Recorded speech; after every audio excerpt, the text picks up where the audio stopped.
حضرت عبد الرحمن بن ابی قراد رضی اللہ تعالیٰ عنہ سے روایت ہے، فرماتے ہیں کہ ایک مرتبہ اللہ کے نبی علیہ الصلاۃ والسلام نے وضو فرمایا۔ وضو کے بچے ہوئے پانی کو صحابہ کرام رضوان اللہ تعالیٰ علیہم اجمعین آپس میں ایک دوسرے سے آگے بڑھ کر لینے کی کوشش کر رہے تھے، ہاتھوں میں مل رہے تھے، جسم پر مل رہے تھے۔ تو حضور نبی کریم صلی اللہ علیہ وسلم کی جب نگاہ پڑی تو آپ علیہ الصلاۃ والسلام نے پوچھا کہ بھائی یہ کس وجہ سے اس طرح کر رہے ہو کہ اس پانی کو اپنے جسم میں مل رہے ہو؟ صحابہ نے عرض کیا کہ اللہ کے رسول، آپ سے محبت اور عقیدت کی وجہ سے۔ تو حضرت صلی اللہ علیہ وسلم نے ارشاد فرمایا کہ اگر تم یہ چاہتے ہو کہ تمہاری مجھ سے محبت مضبوط ہو، تعلق مضبوط ہو اور واقعی حقیقی محبت ہو، اور اللہ کے رسول بھی تم سے محبت کریں، یعنی تم اللہ سے اور اللہ کے رسول تم سے محبت کریں، تو پھر تمہیں چاہیے کہ چند کام کرو۔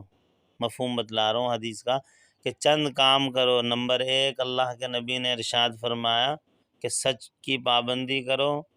نمبر 2، اللہ کے نبی علیہ الصلاۃ والسلام نے ارشاد فرمایا امانت کی پاسداری کرو۔ نمبر 3، آپ علیہ السلام نے ارشاد فرمایا کہ پڑوسیوں کے ساتھ حسن سلوک کرو۔ تو اب اس حدیث کے اندر اللہ کے نبی علیہ الصلاۃ والسلام سے محبت کی نشانیوں میں سے اللہ کے نبی علیہ السلام نے یہ 2-3 چیزیں بیان فرمائی ہیں کہ بھائی صرف زبان سے دعویٰ کرنا یہ قابل قبول نہیں ہے۔ جو محبت ہے وہ کوئی نہ کوئی دلیل کا مطالبہ کرتی ہے۔ محبت صرف دعویٰ نہیں مانگتی، محبت دعوے کے اوپر دلیل مانگتی ہے، دلیل کا مطالبہ کرتی ہے کہ واقعی یہ محبت کرتے ہیں یا نہیں۔ اگر کرتے ہیں تو پھر اللہ اور اللہ کے نبی علیہ السلام نے جو تعلیمات بتلائی ہیں اس کے اوپر عمل پیرا ہو جائیں۔ اب یہاں حضور علیہ السلام نے ارشاد فرمایا کہ ٹھیک ہے تمہیں محبت ہے تو اس محبت کو مزید تعلق کو مضبوط کرنے کے لیے ان باتوں پہ عمل کرو: سچ کی پابندی، امانت کی پاسداری، پڑوسیوں سے حسن سلوک۔ سچ نہ بولنا، جھوٹ بولنا نعوذ باللہ یہ منافق کی نشانی ہے۔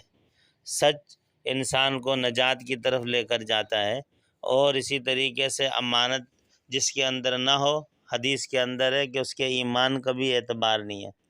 اگر امانت میں کوئی خیانت کرتا ہو، امانت کی پاسداری نہ کرتا ہو۔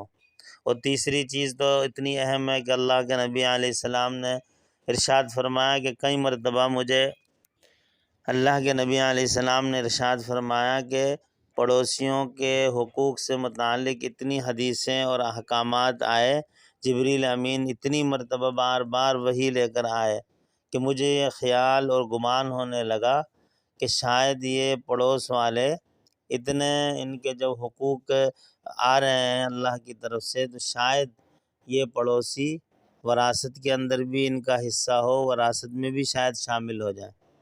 اب وراثت میں وہ لوگ شامل ہوتے ہیں، وراثت کے حقدار وہ ہوتے ہیں جو سب سے زیادہ قریبی رشتہ دار ہوتے ہیں۔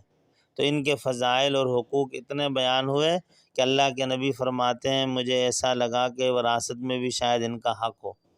تو میرے دوستو، ہم ان چیزوں کے اوپر خود اپنے گریبانوں میں جھانکیں کہ ہمیں اللہ کے نبی علیہ الصلاۃ والسلام سے عقیدت اور محبت ہے، تو اللہ کے نبی نے جو تعلیمات ہمیں بیان کی ہیں اس پر ہم کتنا عمل کرتے ہیں، ہم سچ پر کتنے کاربند ہیں، امانت کی پاسداری میں ہمارا کیا رول ہے، اور اسی طریقے سے پڑوسیوں سے حسن سلوک میں ہمارا کتنا عمل ہے۔ اور بھی احادیث ہیں۔ بہر اللہ جل شانہ ہمیں ان باتوں کو سمجھنے اور عمل کی توفیق عطا فرمائے۔